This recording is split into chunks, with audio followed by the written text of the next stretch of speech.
Okay, we're going to be talking about section 6.6, which is special products. So we're still doing multiplication, but there's something special about these lovely bad boys. So the first thing we're going to talk about is find the square of the quantity x 4x minus 5.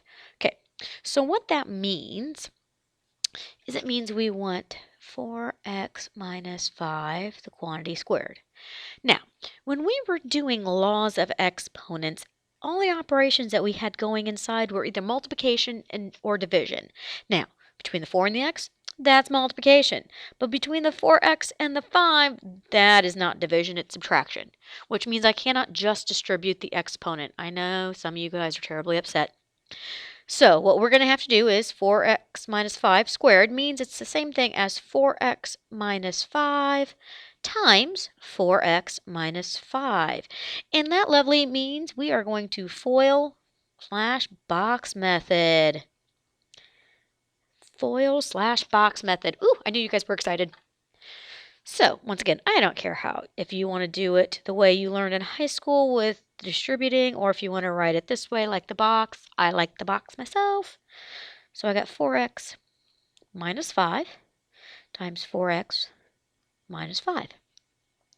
4x times 4x is going to give me a 16x squared. Once again, we're multiplying, so the exponents will change. We will add them. Got 4x times a negative 5. That gives me a negative 20x. Got negative 5 times 4, which will give me a negative 20x. And a negative 5 times a negative 5 will give me a positive 25. So we've got 16x squared. Well, that's pitiful square. There we go. Minus 20x minus 20x plus 25. Now we're going to add and subtract for like terms, and lo and behold, the middle two are alike. 16x squared doesn't change, but negative 20x plus a negative 20x gives me a negative 40x. Then we got plus 25, and there we go. Now, people noticed after a while that if you were taking the same binomial and multiplying it by itself, it came up with a pattern. And someone said, well, shucky darn, why do we have to do this much work if it has the same pattern every single time? And their buddy's like, I don't know, let's just write that out as a formula. Sorry. So, a plus b squared means if you did the box method or FOIL, it would come out to be a squared plus 2ab plus b squared. Now, saying, well, what about subtraction? Well, what about it? If we have a minus b and we're going to take that thing and square it, once again, it's still going to be a squared. Only this time it's going to be negative 2ab plus b squared. Now, I want you to take a look back at our original problem. In this case, a is going to be 4x and b is going to be 5. Okay, so a is going to be 4x and b is going to be 5. According to this, it doesn't matter which one you're looking at. Technically, we'd be looking at this one. It says a squared. So take 4x and square the 4 and square the x. Well, lo and behold, that gives me 16x squared. Look. And then it says minus 2 times a times b. So if I take a negative 2 and I multiply it by 4x and I multiply it by a 5, I'm not going to worry about that subtime. It's taken care of in the formula. So negative 2 times 4x times 5. Negative 2 times 4 is negative 8. Negative 8 times 5 is a negative 40.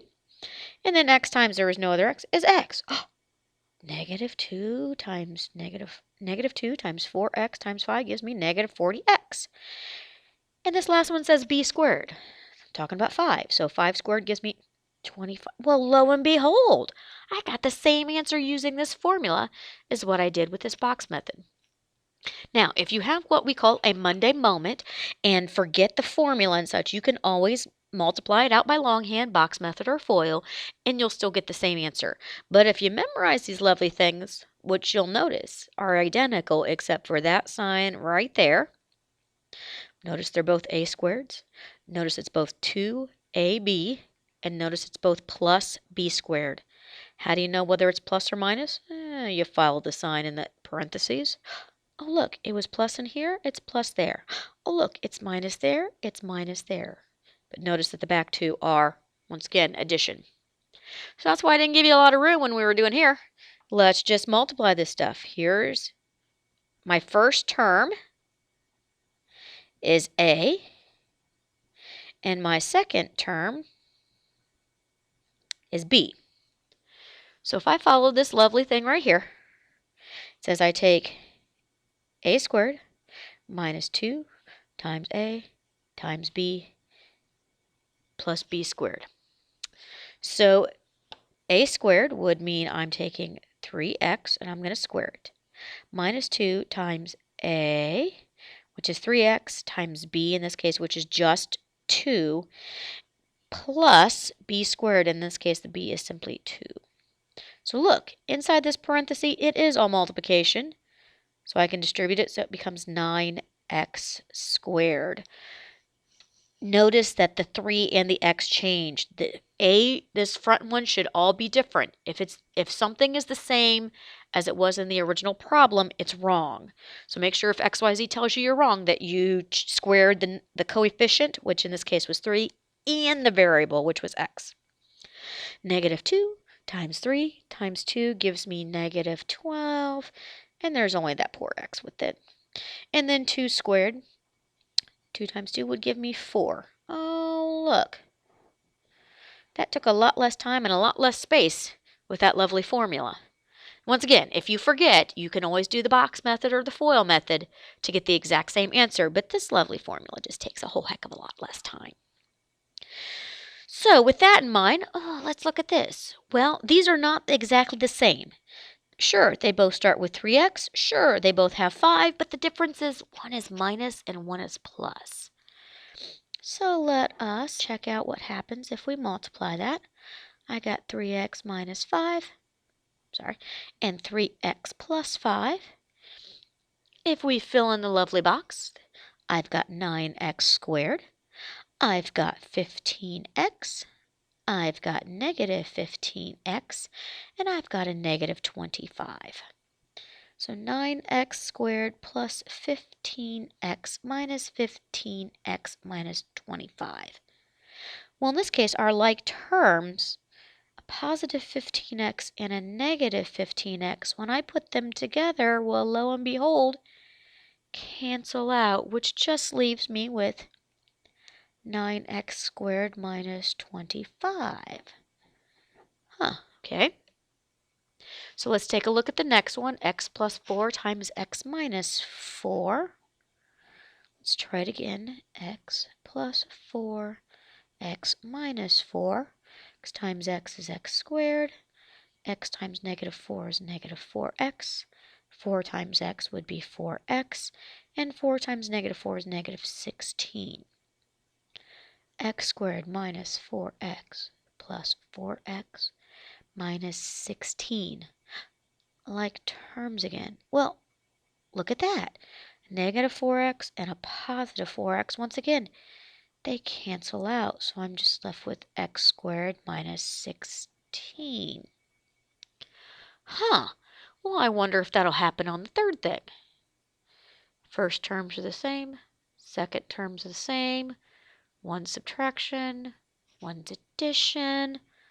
I wonder if it does the same thing. Bet it will. Let's check. 4x minus 1. 4x plus 1. 4x times 4x is 16x squared. 4x times 1 is 4x.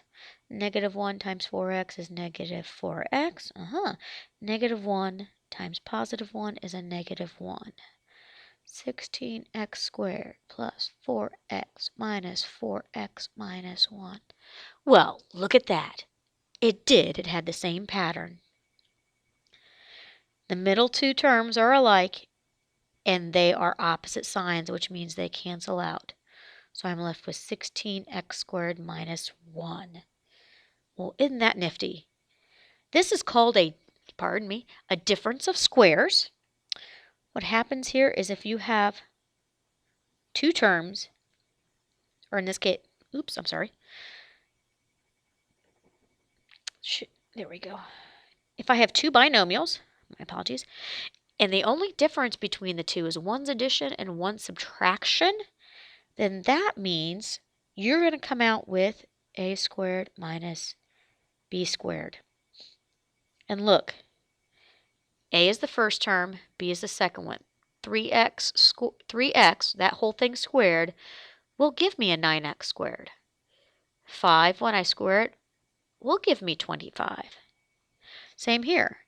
This would be a, and that would be b. So a squared would be x squared, and b, which is 4 squared, would give me 16. In this case, a is 4x. If I square the 4 and the x, I do get 16x squared. If I square the 1, I get a 1. And notice every single time, folks, that the sign in between was subtraction. Once again, you got to be paying attention. Are they the same terms and opposite signs? Then it's a difference of squares. Are they the same terms and the same signs? Then it's going to be one of these two lovely things. One of these two lovely formulas. So you'll notice at the bottom, it looks like oh my gosh, that's an awful lot of multiplication. Well, lo and behold, this one right here is just what we got done talking about. Difference of squares. Which means a is x and b is 7. So according to this lovely pattern, I just take this term and I square it, x squared. I take this term and I square it, which would be 49, and I put a subtraction sign in it. Lo and behold, there's my difference of squares. I'm going to put a bracket around it because I got plus. This next one is the square of binomials. This is up at the top. Square of a binomial. That's the lovely pattern at the top. Okay, this is minus again. So this time, for this one, a is x and b is 4. So according to the lovely pattern at the top, I need a squared minus 2ab times b squared. So a squared says I take x and I square it. So we have a squared minus 2ab plus b squared. So I take x and I square it. Then it says minus. I'm going to take 2 times x times 4.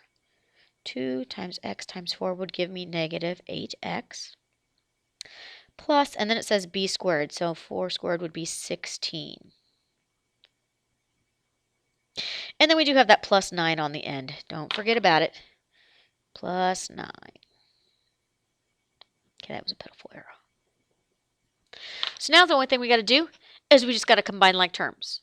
Why do I know all I got to do is combine? Is because what's in between the difference of squares answer and the square of a binomial is simply a plus sign. Simply a plus sign in front of the 9. So all I'm doing is combining like terms.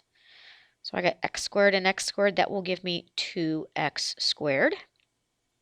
And when I look here, there's only one x, or one term that has an x in it, and that is negative 8x. And then I have a negative 49. I have a positive 16, and I have a positive 8. In this case, there are 3 terms that are alike. The negative 49, the positive 16, and the 9. So negative 49 plus 16 plus 9 would give me negative 24. Here is my final answer. Now, if you write it in a different order, say you want 2x squared minus 24 minus 8, it is the same thing. You can mix all these numbers up as long as what's positive is positive and negative is negative. So regardless of whether you put 2x squared in the first term, the middle term, or the last term, it needs to be positive.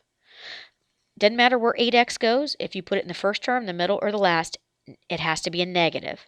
And the same with the 24. It doesn't matter whether it's the first, the middle, or the last. 24 is negative, and it should stay negative. Technically, the way we do math is we write it in descending order, x squared, x, and then the constant. But once again, if you put it in a different order, as long as what's positive is positive and what's negative is negative, you are good to go. So this lovely homework, section 6.6, page 449, numbers 1 through 69, every other odd, will be due the next time I see you in class. So once again, 6.6, page 449, numbers 1 to 69, every other odd, will be due the next time I see you in class. Thanks and have a great day.